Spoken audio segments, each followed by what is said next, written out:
সময় আমাদের ছাত্রদের কোটা আন্দোলন আমরা দেখেছি, আমরা ধৈর্য ধরেছি, কিন্তু কোটা আন্দোলন হাইজ্যাক হয়ে গেছে।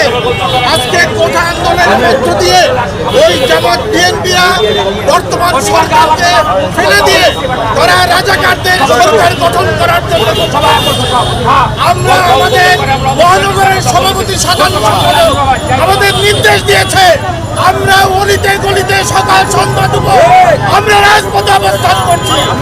জামাত বিএনপি যদি কোনো রকম চালাও পোড়াও রাজপথে এসে আমরা রক্ত দেব, জীবন দেব, আমরা রাজপথ ছাড়বো না। যতদিন পর্যন্ত এই মিরপুরে বিএনপি জামাতের কোনো আস্তানা আমরা রাখতে দেব না। এইখানে যারা বিহারি আছে আমাদের উপরে জুলুম করেছে, অগ্নিসংযোগ করেছে, আমরা হুঁশিয়ার উচ্চারণ করতে চাই, এই এলাকায় আমরা কোনো বিহারিদের অস্তিত্ব দেখতে চাই না।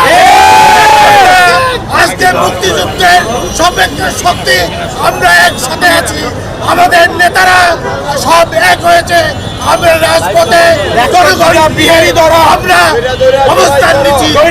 জবাই করা আমরা